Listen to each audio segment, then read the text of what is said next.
We never gonna frown. From the midline giants to the Madison Square. Bobo and Cramer, yeah, this man beginning there. Whoa, whoa, whoa.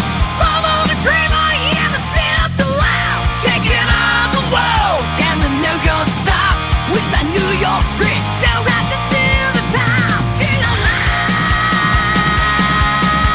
Yeah, the best in the house is where the legends play.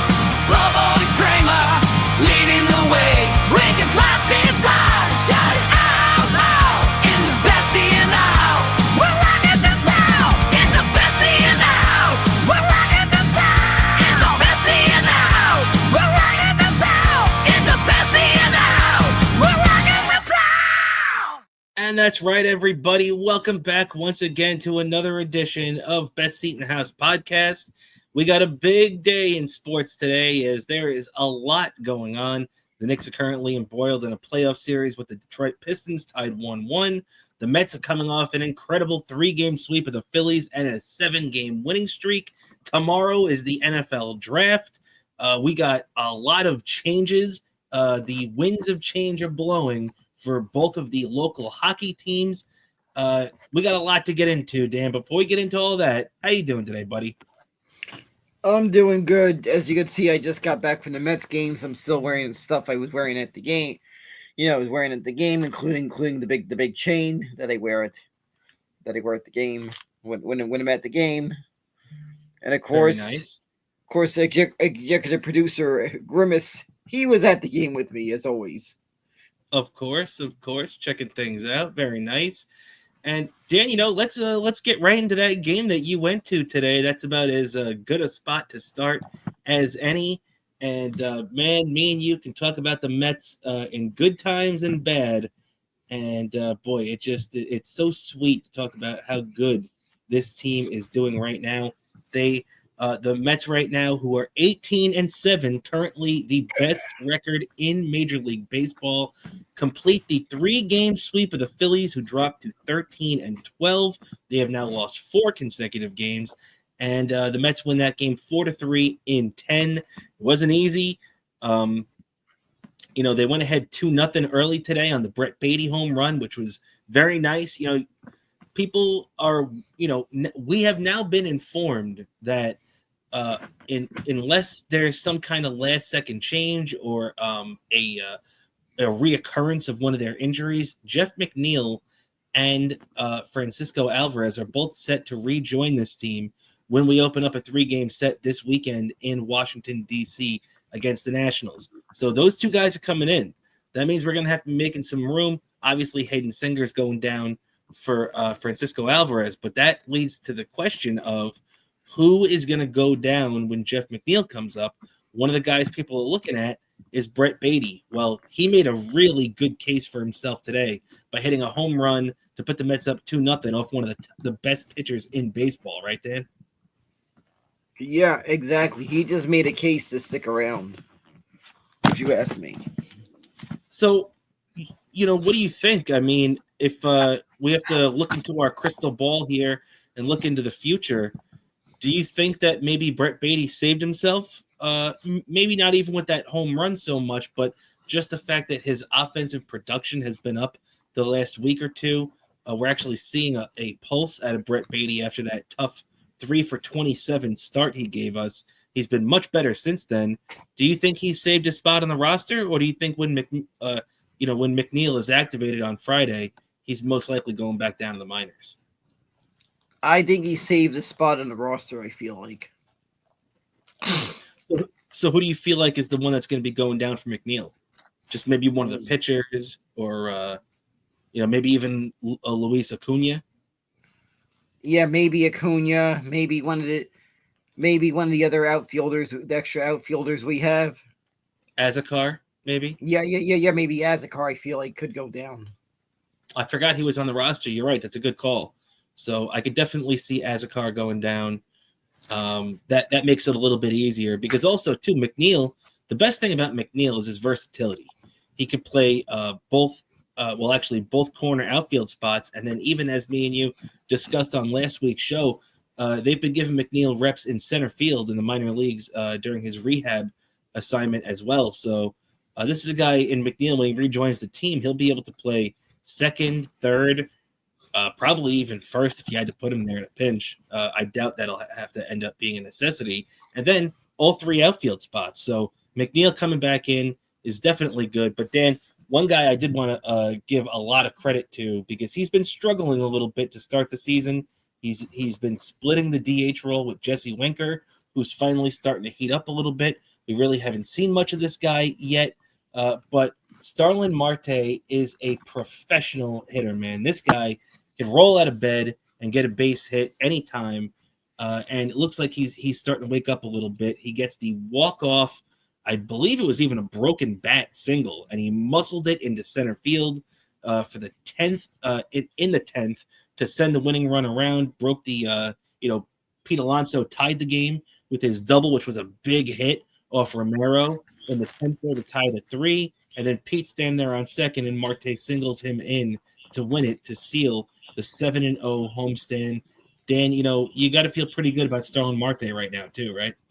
Yeah, I just got to feel good about everyone. Marte, everyone on this team. It's just an unbelievable win, and this is a feel-good win, and I was pumped after that win, especially the sweeping the Phillies. This is what we needed to do. Strike first, strike hard, strike fast, no mercy. Exactly, man. Exactly.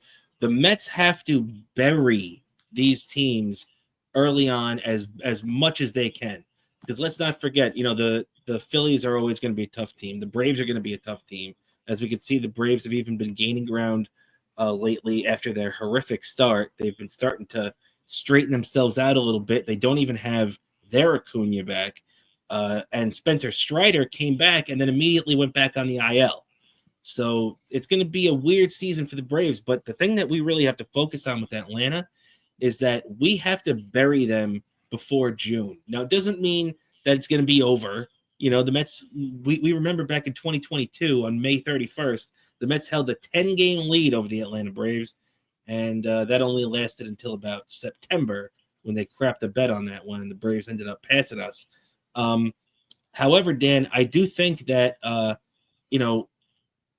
you can put, because I don't think that this Mets team is as weak as that Met team was, where even though they won 101 games, that team just didn't really have that fighter's mentality that this team does too. You even saw in this game today, even when the Mets went down 3-2, I think a lot of Met fans, myself included, said, okay, if they could get out of this, which all the credit in the world to Max Kranick, he came in a tough spot after Edwin Diaz exited due to his hip injury, which you talked about. He had a hip cramp that knocked him out of the game in the middle of the 10th after allowing that run.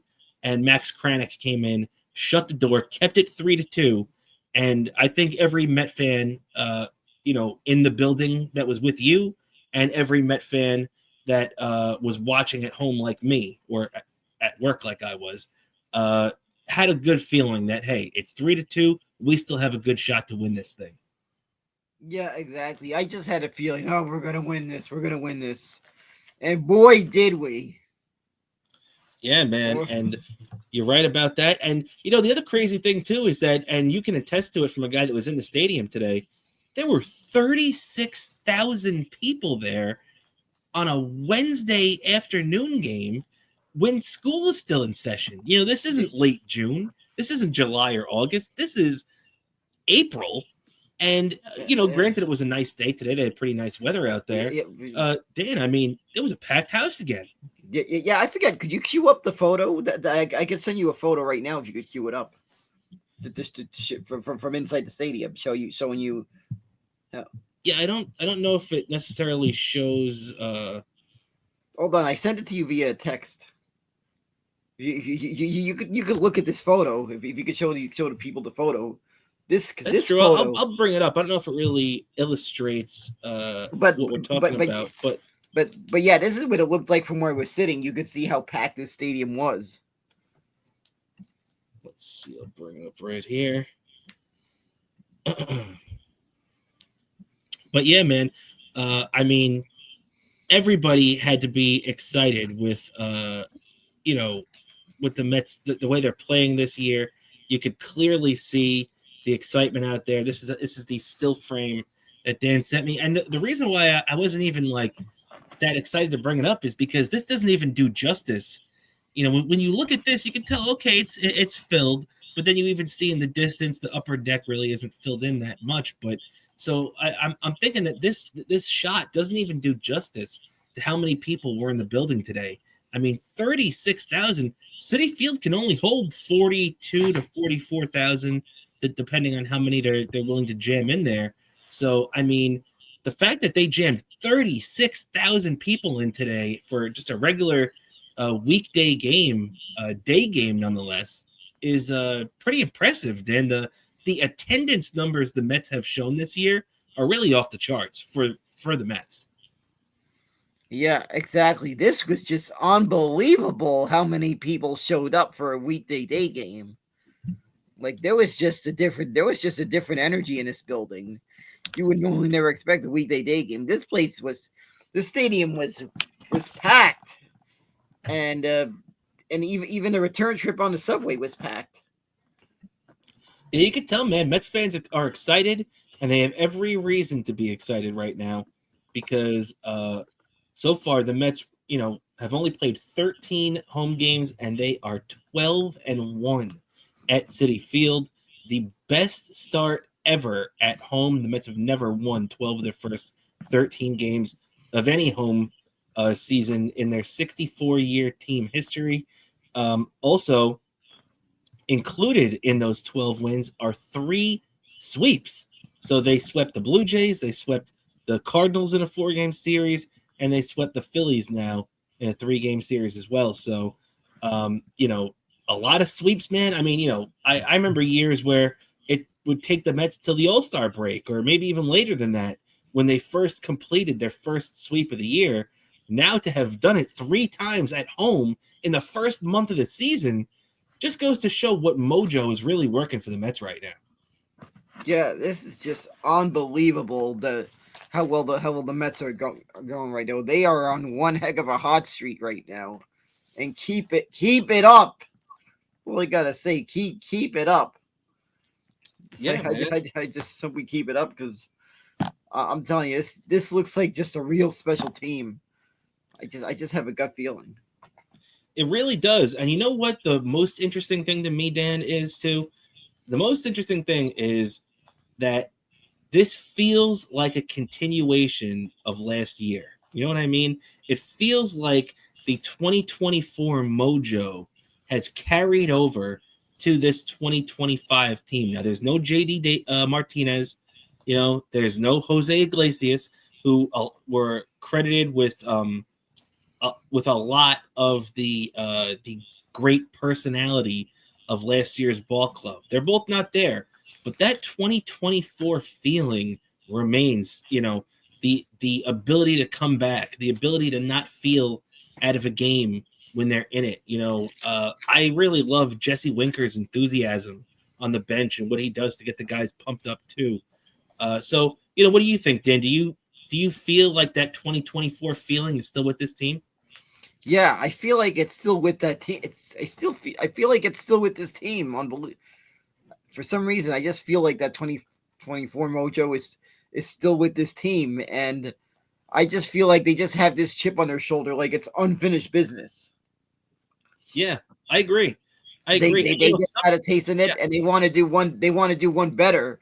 They want to actually win the whole thing.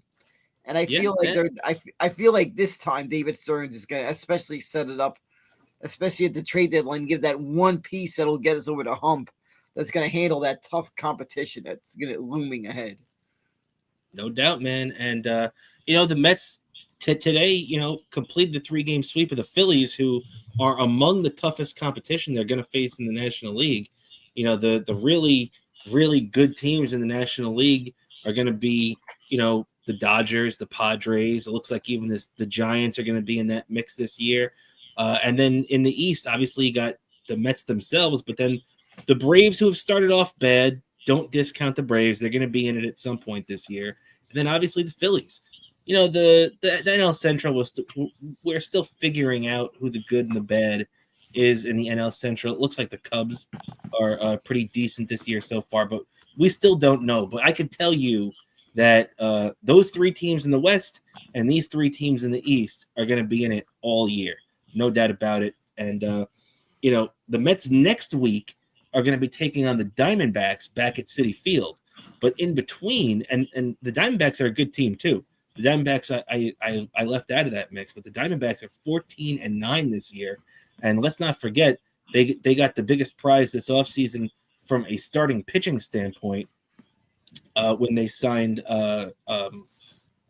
Corbin Burns from the Baltimore Orioles. So that really ups their rotation, and I'm not sure if it's going to break out. The Mets are going to face him next week, but even if they don't, it's going to be a tough competition playing them.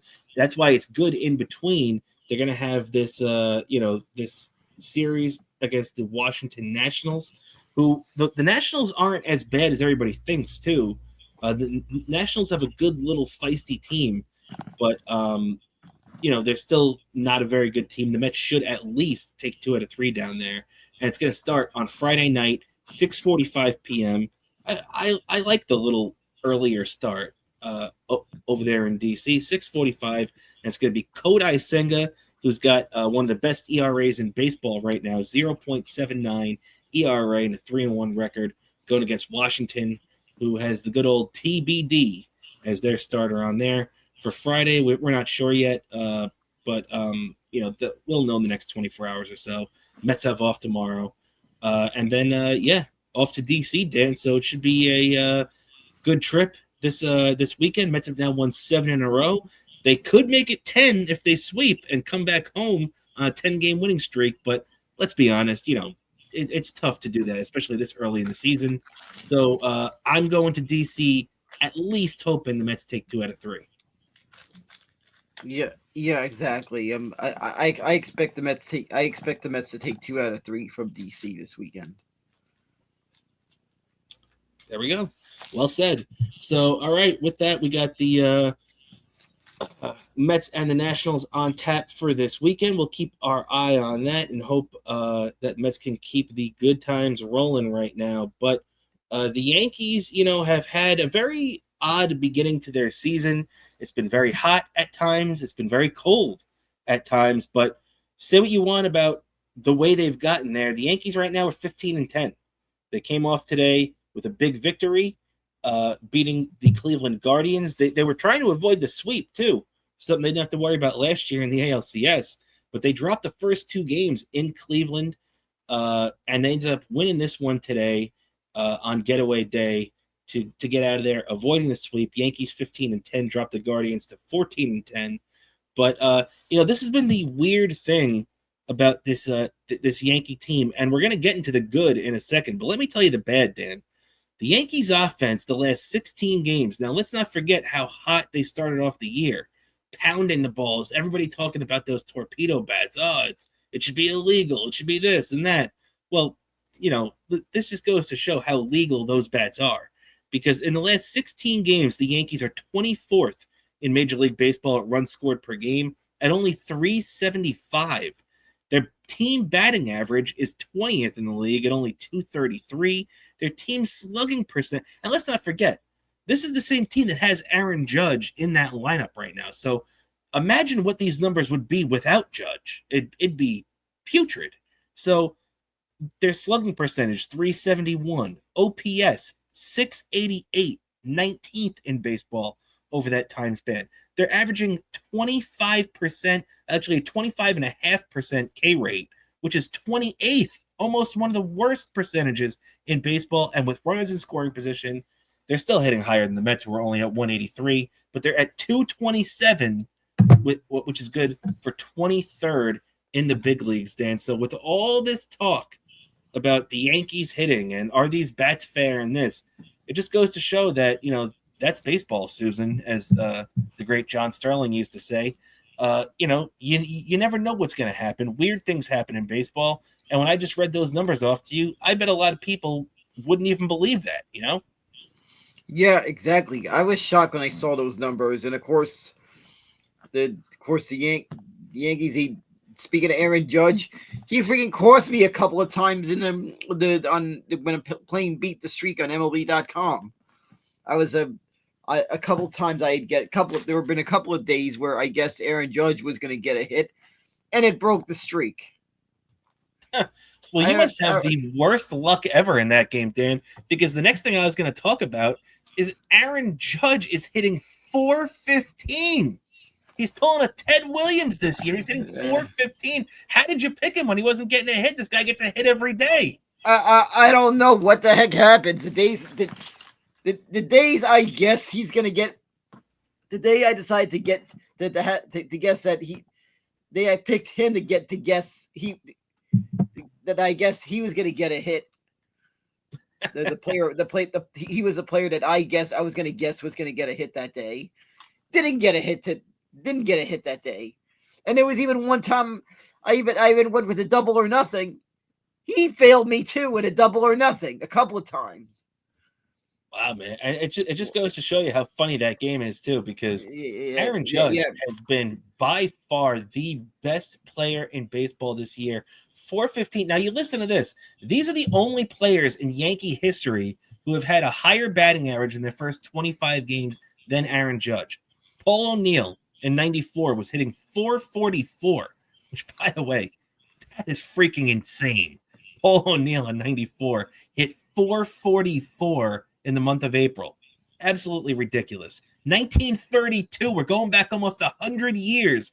The Hall of Fame catcher Bill Dickey hit 427 in his first 25 games. Then 1988, the great Dave Winfield, also a Hall of Famer, hit 424. And in 1926, that's right, 99 years ago, Joe Dugan hit 423 in his first 25 games as a Yankee. Those are the only four players in Yankee history to have a higher batting average than Aaron Judge over their first 25 games of the season. Just absolutely, when you look at the historical context of the Yankees franchise, that's really crazy. Yeah, that is crazy that he's putting up numbers that haven't been seen since that many years ago, and even worse luck that the days he doesn't get a hit, even the days I decided to do double or nothing, which for those who don't know, you have the option of doing on that game. You could pick two players to get a hit, and it'll count as two. It'll count as two hits, 2 days worth of hits.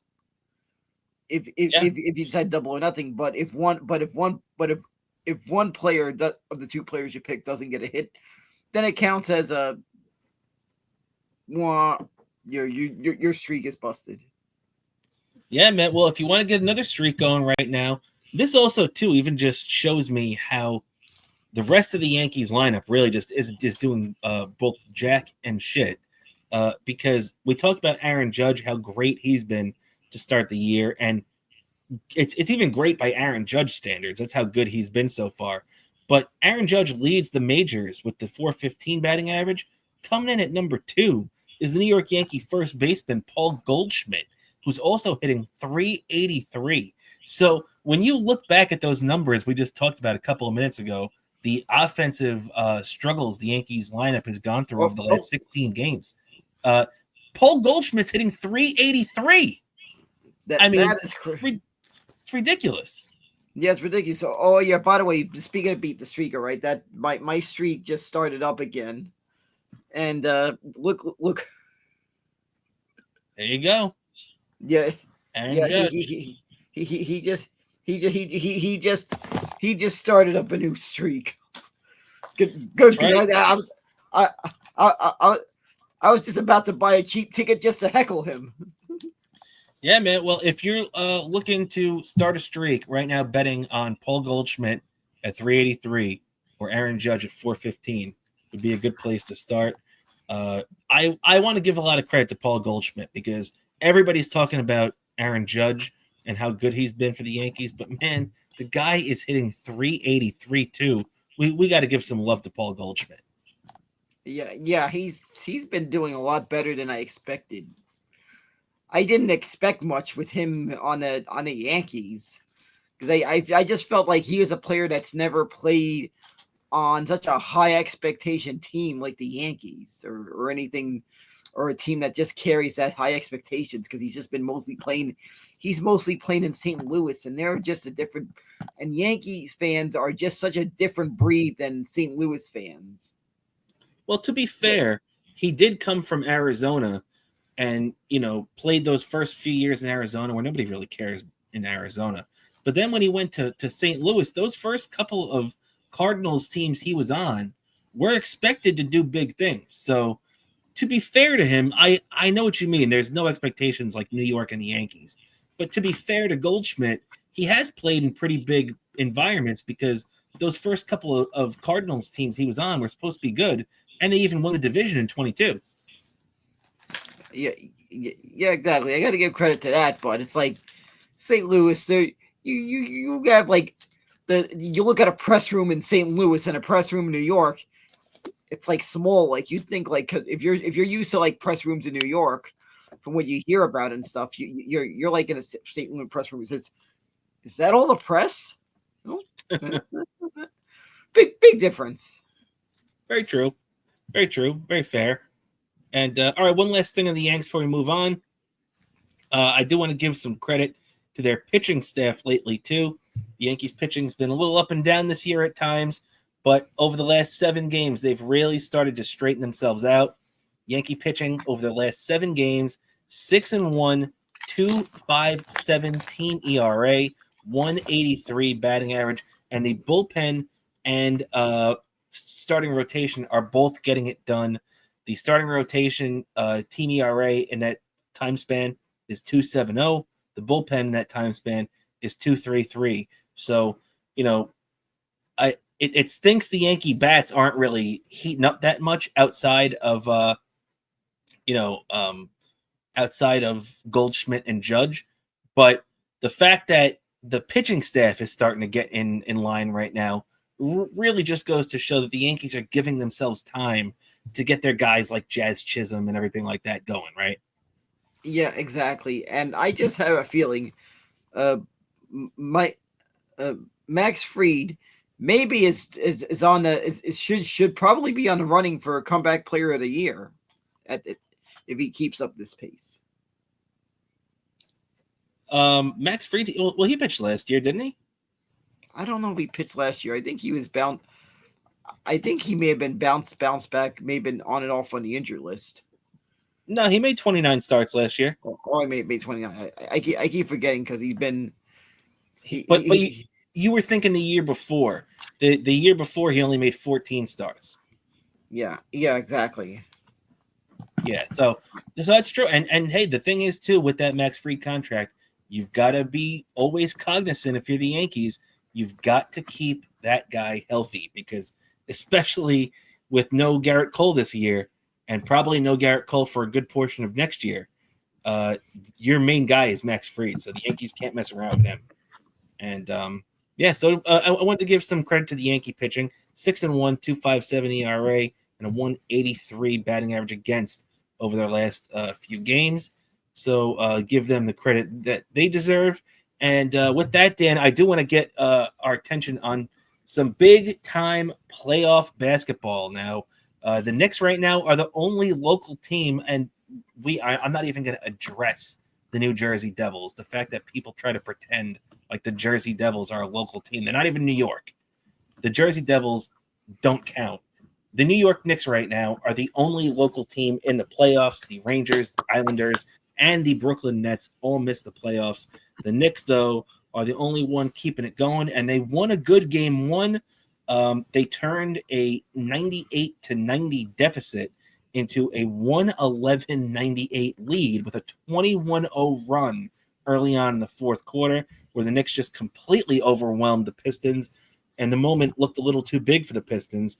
Well, the Pistons led for most of game two, but the Knicks kept fighting back and fighting back and fighting back. They tied the game 94-94 late and then just ran out of gas. Pistons win game two 100-94 as the series right now is tied 1-1, and the series now shifts to Detroit tomorrow night, 7:30 p.m.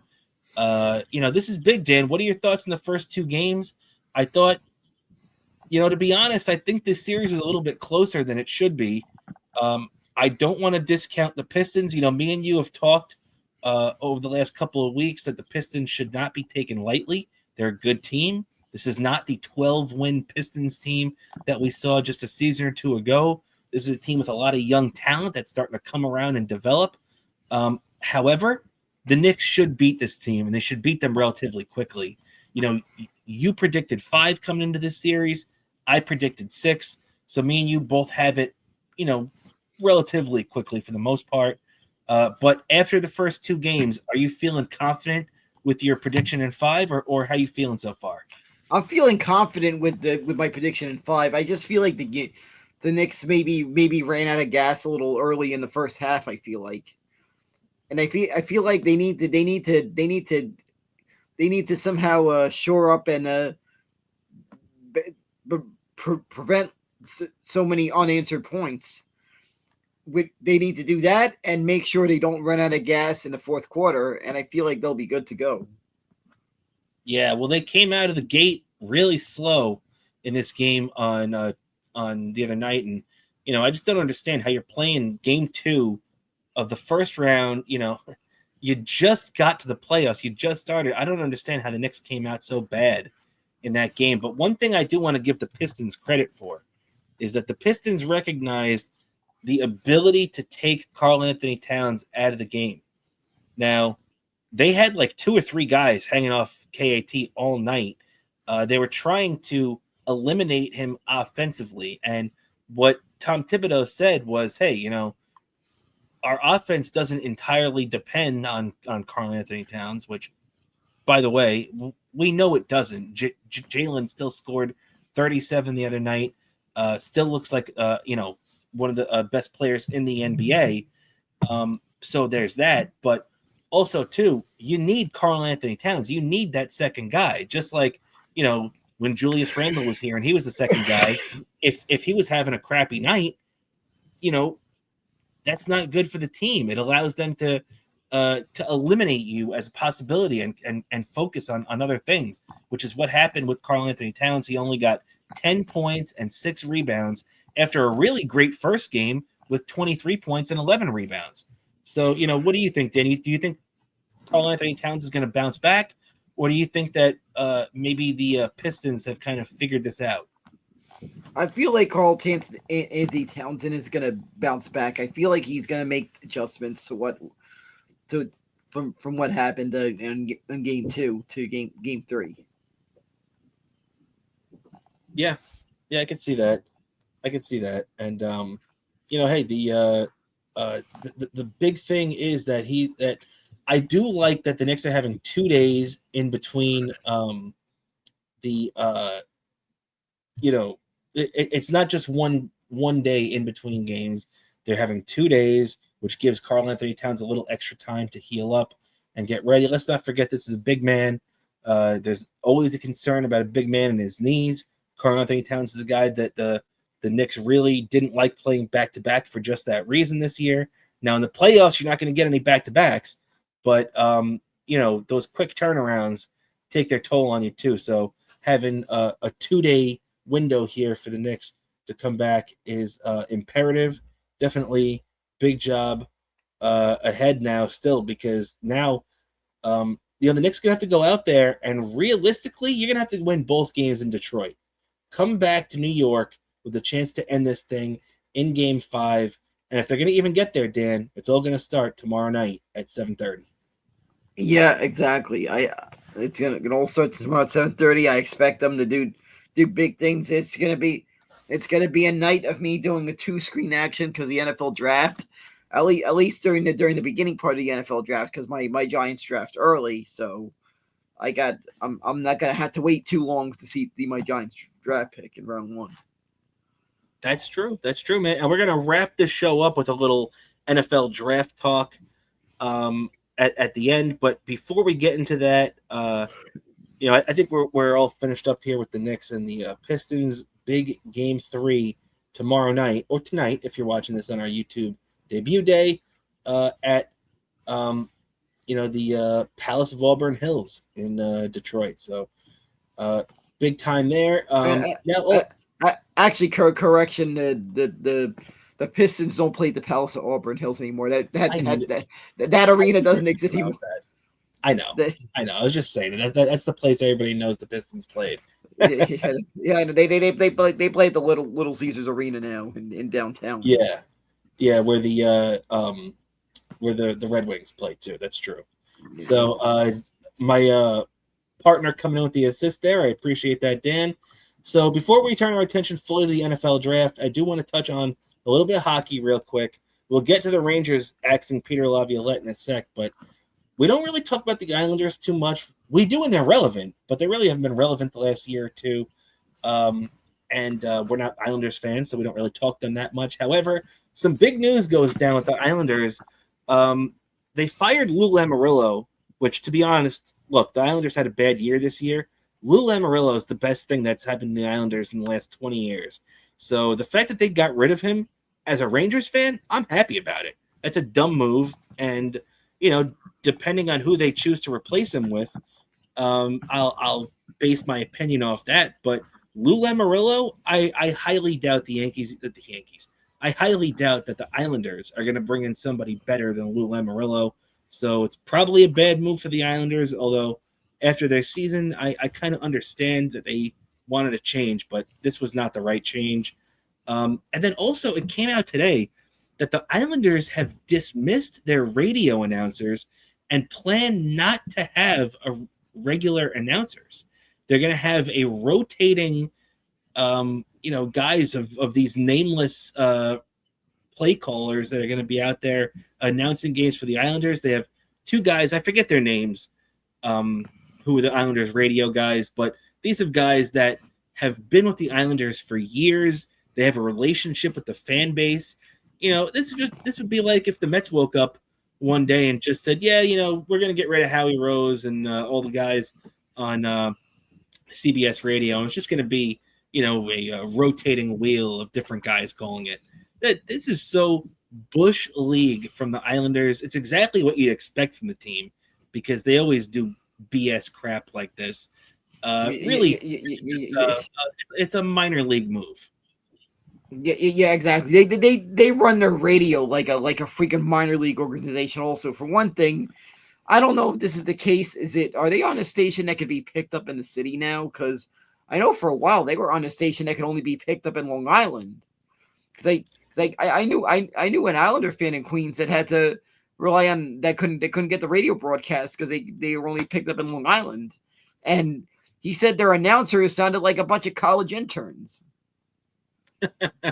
Well, they do have a couple of guys out there that are younger, but they have, I forget the two guys who they specifically mentioned in the article I was reading, but these guys have been with the Islanders for years at this point, even if it's only, the last 5 or 6 years, whatever it is, because ever since Howie Rose left the Islanders play-by-play booth a couple of years ago when he officially retired from that and moved to solely doing Mets games again, they took the I'm not good at the Islanders announcers' names. I forget the other kid, Brandon, whatever his last name is. They took out of the booth and moved into the Islanders TV booth. So, the guys that have been replacing him for the last 5 or 6 years are now just getting kicked to the curb. It's like just after they finally have a chance to have a rapport with the fan base, the Islanders front office just kicks into the curb. Really just bad decision by them. Yeah, it's a bad decision. It's got to be. It's gonna be bad for the fans. They're not gonna have an announcer that they're gonna, especially if they're listening in their car or whatever, that they're gonna know in the radio booth for all season. Yeah, exactly. Move. So, yeah, bad move by the Islanders because look, I know people listening on the radio probably isn't what it used to be, but I know there are fans. Big fans will always find a way to follow their team. Guys like me and you, I enjoy listening to the game on the radio. Even hockey, most of the time when I'm talking about that, I talk about baseball. But I also love listening to other sports on the radio too. I've heard great Knick games on the radio. Obviously, too, Bob was shoesing doing Jet games. I love that. For the Rangers, obviously, Kenny Albert did a great job on that too. and he's now moving to replace Sam Rosen in the TV booth. So, those announcers mean more than I think a lot of the executives probably think so. And I expect there to be backlash against this, and maybe even the Islanders backtracking at some point. But they've got plenty of time to figure that out. The bigger issue for them, though, is finding somebody to replace Lou Lamoriello. And Lou Lamoriello, look, I don't really like Lou that much because Lou Lamoriello turned the New Jersey Devils into the powerhouse that won 3 Stanley Cups, and he completely turned around the Toronto Maple Leafs, although they never, got that far, never really won anything really. That team is still a very good, formidable team. The team that we see up there right now was built largely by Lou Lamoriello, and now he's come to the Islanders, and things exactly haven't gone to plan, but bad move by the Islanders, getting rid of him like that.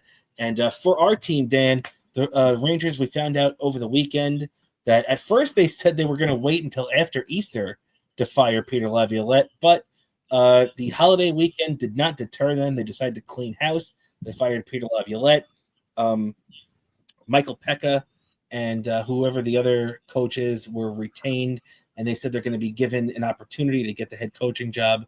Most people don't give them a chance to get the job.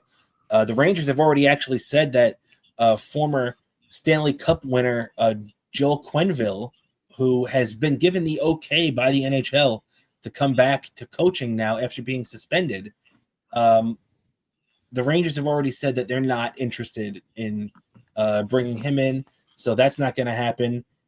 So I don't know, Dan, what do you think? Where do the Rangers go from here? Let's not forget, the Rangers now have gone through 4 coaches in the last 6 years. The Rangers have run out Alain Vigneault, they've run out David Quinn, they've run out Gerard Gallant, and they've run out Peter Laviolette. At some point, you've got to blame the players. And, Peter Laviolette might have annoyed some fans at the end. He annoyed me definitely with some of his lineup decisions, but I can't get mad at Peter Laviolette for lineup decisions in the last 10 games of a lost season when the players decided to piss away the first 70 games of the season. So I don't know, Dan, what do you think about the firing of Peter Laviolette, and where do you think the Rangers go from here? I think maybe it made sense because I feel like he just lost the team. I just feel like the team was just in disarray. There was just not even enough they did to build on this team. But Dan, you are right about that he did lose the team. But let me ask you this: we heard at the end of David Quinn's tenure, he lost the team. We heard at the end of Gerard Gallant's tenure, he lost the team. Now we're hearing at the end of Peter Laviolette's tenure, he lost the team. What? At some point, when are we going to blame the players? It's not like all these coaches are coming in here looking to piss off the players. What is wrong with this player group that they get tired of a coach after 2 years? Think about that. David Quinn, I don't. You know what I mean? It's ridiculous. I don't get what the heck is going on. I know part of that you said Keandre Miller has been a letdown this year, I feel like. Yeah, but I mean, Keandre, and the thing is too, look, even Zibanejad had a bad year too. Kreider, although he did score 20 goals, I'll give him credit for that. He had a bad year. But there's a difference between having a bad year and being a bad teammate or being a bad guy in the locker room. There is something that we don't know that's going on in that locker room. I don't know who it is. I don't know who the one that's causing all the problems is. A lot of people thought it was Trouba, but it looks like once Trouba left, everything just freaking blew up. So maybe Trouba was keeping everybody, even though the Rangers had to get rid of Trouba because his $8 million salary they couldn't take it anymore. And it's on Chris Drury for not getting rid of him last year during the summer, like me and you have talked about time and time again. But when you look at that, was Trouba the thing that was holding the team together? And if that was the case, what the hell is going on with these guys? What is the problem in this locker room that we can't figure out? And now we're going to look for a fifth coach in 7 years to try to fix this. That's crazy. The New York Jets, who I can't look, I'm wearing the hat right now. I'm a Jets fan. I'm angry at them right now, but I'll always be a Jets fan. The New York Jets somehow have a more stable coaching scenario over the last decade when they haven't made the playoffs since 2010 than the New York Rangers. The New York Jets only have 3 coaches in the last 10 years. The Rangers have 5 and 7. Something's got to give, Dan. Yes, something's got to give. There is just something that someone unknown that's really holding this team down, and they need to find a way to move whoever is holding this team down. Another thing that's enraging me is why they extend Chris Drury to another contract. That one's baffling me. The guy who failed to make moves that should have been made to the offseason, failed to make moves that should have been made last year. That JT Miller trade, that's a trade that should have been made last year. Yeah, you're right. And the funny thing is that, because that's a great point. If you're not familiar, the news came out earlier today. The Rangers have extended their president and general manager, Chris Drury, which, I don't get it. Chris Drury, I have defended Drury in the past when I thought he deserved it.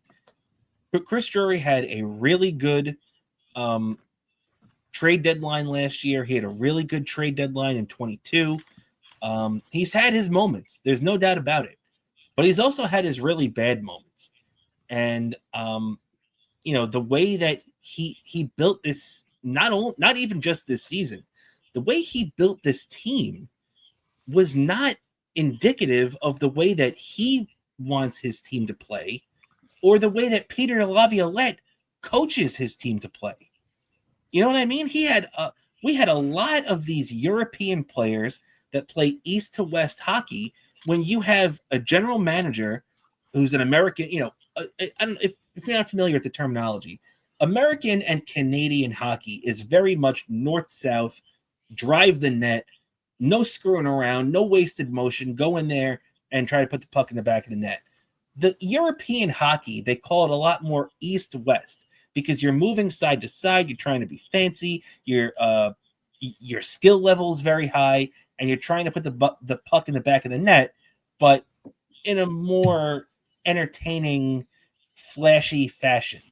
That's not the way the New York Rangers should be built when you have a guy like Chris Drury and Peter Laviolette at the time, and even Gerard Gallant, his predecessor, was the same thing. They want to play north-south games. And they screamed at this team over and over and over again, and these guys just never learned. I think that the medicine, Dan, for this, the real medicine that Ranger fans aren't going to like to hear is that it's going to be one of the big guys like as Mika Zibanejad that they're probably going to have to get rid of. And look, I love Mika.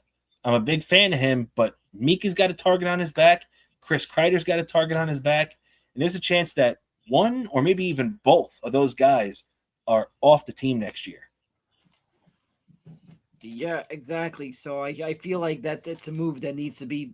I feel like Mika Zibanejad is the more likely one they're going to move next year. Yeah, well, it's going to be interesting to see, Dan. And the guy who'll be making all those choices is Chris Drury, whether we like it or not. So, I might not be that much on board with Drury. I might be very skeptical of Drury at this point, but we're just going to sit here, keep our fingers crossed, and hope that he makes all the right moves this offseason and makes us look foolish for even questioning him, which I would love. Nobody loves to be wrong about my teams when I'm being negative more than me.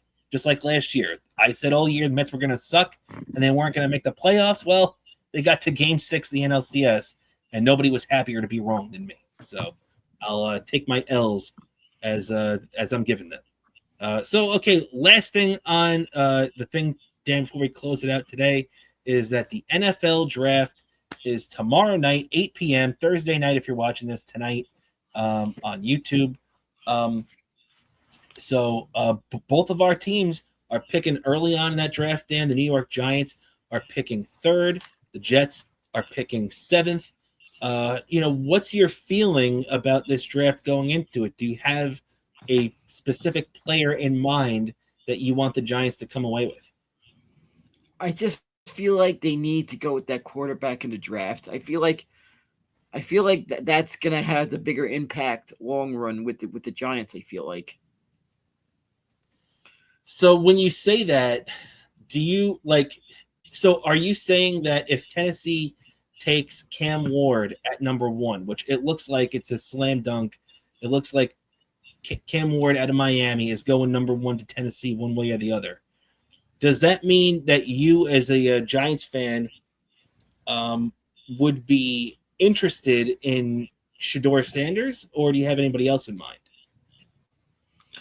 I just feel like Shador Sanders might need to be the guy to pick the best one available because I feel like I feel like if they go after something like a defensive player, it's just gonna take way too long of a rebuild. Well, let me show you what we're looking at right now for the mock draft courtesy of tankathon.com. And right now, when me and you were doing these mock drafts just a month or two ago, most of them had Shador Sanders going to the Giants at number 3. However, let's take a look at this here right now, Dan. And my, oh my, how things have changed. So, Travis Hunter was also a guy that we've seen mocked to the Giants over the last couple of months. And that looks like that's not going to be the case. It looks like a lot. And also, this is just predictions. Nothing is in stone here.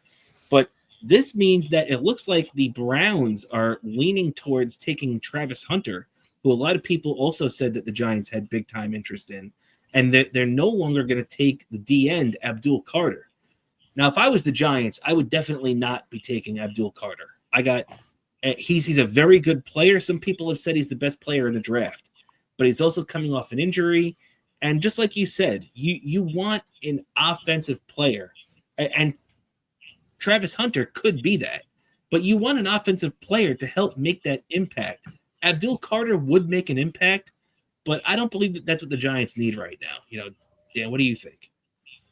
Yeah, exactly. It's not what they need right now. It's completely dumb. That would be the biggest bust of the NFL draft. I would be booing. I'd be hoping there'd be a lot of boos in that draft day party at MetLife if that's the case. Yeah. Now, what do you find interesting about the players that you can see on the screen right now, Dan? So we see in this mock via tankathon.com, they have Cam Ward going 1, Travis Hunter going 2, Abdul Carter 3, Will Campbell going 4 to the Patriots, Ashton Jeanty, the running back, going 5 to Jacksonville, Armand Membu going 6 to the Vegas Raiders, and then the highly talked about tight end Tyler Warren out of Penn State going to the Jets. I'd be very happy about that. That would be a nice pick, although it'd be nice if we had Aaron Rodgers throwing the ball still, but Aaron Glenn's too good for that, guys. Who needs the Hall of Fame quarterback or even your Hall of Fame receiver, Devontae Adams? Get them out of there. But then just to round out the top 10, Jalen Walker going to the Panthers, Mason Graham going to the Saints, and Kelvin Banks Jr. going to the Bears. What do you notice about that, Dan? In that top 10, and even we can see a little bit underneath that in 11, 12, 13, no Shador Sanders. They have Shador Sanders dropping big time. And if you want to keep going all the way down when we finally see him, he comes up at number 21 for the Pittsburgh Steelers. So we have Shador Sanders in this draft. People are predicting he's going to take an Aaron Rodgers like 2005 draft when Rodgers dropped from being a top 5 pick lock to number 24 all the way to Green Bay. That's a pretty steep drop, Dan. What do you think about people saying that Sanders is going to fall all the way into the 20s? That is shocking, and if that happens, the big picture will potentially have gotten this. They had the ability to have potentially gotten a steal in the draft. Yeah, man. I mean, let me ask you this question too. if you're the Giants, you have a bunch of draft capital. To be honest, if I'm the New York Giants and I see that like, let's just say the Giants go out there and pick whoever. I'm just going to say Travis Hunter. Let's say the Giants take Travis Hunter at number 3, right? If the Giants are looking at the board and we're getting to 19 or 20 and Shedeur Sanders is still there, to be honest, I don't care what you know what's the word I'm looking for? I don't care what reservations you would have about taking Shedeur Sanders with the top pick, but if he falls that low and you have a chance to get him, I would really consider trading back in the third round, in the first round, and whether it's giving up a second round pick or something. If you're trading to the 20th pick, it's not like you're trading back up into the top 10 or the top 5 to get that quarterback you're waiting for. The Giants relatively wouldn't have to give up that much. And would you think it'd be worth it, Dan, if the Giants make their pick at 3, and let's say number 20 comes around and he's still on the board? Would you trade back in the first round for Sanders? I would do it. No problem. How about if it cost you your first round pick next year? Let's just say the Giants, that the only way the Giants could pull this trade off is if they traded their second round pick this year and their first round pick next year. Would you do it? I would have no problem, because I feel like it's not. I feel like it's just going to be a middle of the road team, if not a playoff team. Either they make the playoffs or a middle of the road. So I really think they're not going to really get such a high draft pick anyway. So it's probably something that works in our favor. That's definitely not a bad way to look at it too. And you know what? It would be worth it if the Giants, because let's be honest, if you make a mistake in the first round, top 5, it's a franchise killer. Top 10, it's a franchise killer. If you're trading back in around pick 20 for this and everything, Dan, and all that, it's not what I'm trying to say is the Giants wouldn't have as much riding on pick 20 as they have riding on pick 3. So as long as pick 3 is a home run, Shedeur Sanders at 20 would be a bonus. Now the Giants would have a phenomenal potential guy coming in at receiver and cornerback, and a young quarterback to look at too, that maybe you could even let him sit the first few games under Russell Wilson and Jameis Winston and let him learn. That wouldn't be the worst situation in the world. Yeah, exactly. I feel like it could set up for something big, similar to like the way Eli Manning broke into the Giants. Yeah, with Kurt Warner teaching him under that wing, and the Giants even gave that season up. They were 6-4 when they decided to start Eli. So, there is precedence to this kind of thing. So once again, Giants picking 3rd, Jets picking 7th, but a lot can change. There are still moves.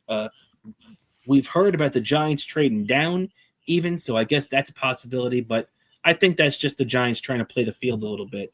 I don't think they're actually going to trade down. Dan, we covered a lot on today's episode of Best Seat in the House podcast, but I think that's just about going to do it for us here tonight. Before we get out of here, Dan, anything you'd like to plug for yourself? Sure, my Twitter, Bobo103NYC, Instagram, Bobo718DK. Also, it's the same username on Threads. And don't forget to subscribe to our Best Seat in the House podcast Patreon, where you get access to my YouTube, which, by the way, my YouTube's one word, Daniel Curlin. But if you subscribe to our Patreon, you get a week early access to my YouTube videos. So you get a nice little bonus, early access to when I upload stuff on YouTube, and that's about a deal. All for $5, the course of a round trip on the subway. So you got yourself a great deal in town. For that's right, patreon.com/Best Seat in the House podcast. And we appreciate everybody that's already gone over there and supported us. We appreciate anybody that has supported us in any way over all the years we've been doing this podcast. So thank you so much. Please, if you want, it's free. Like and subscribe to this video. We appreciate everybody, with our channel. And we're always growing, and it's because of you guys. So thank you so much. With that, Dan, I think that's just about going to do it for us here tonight. So For my co-host, the great Daniel Bobo Curlin, I'm Rob Kramer. This is the Best Seat in the House podcast, everybody. I will catch you next week. Have a great weekend. And let's go Knicks. Yep. That's right.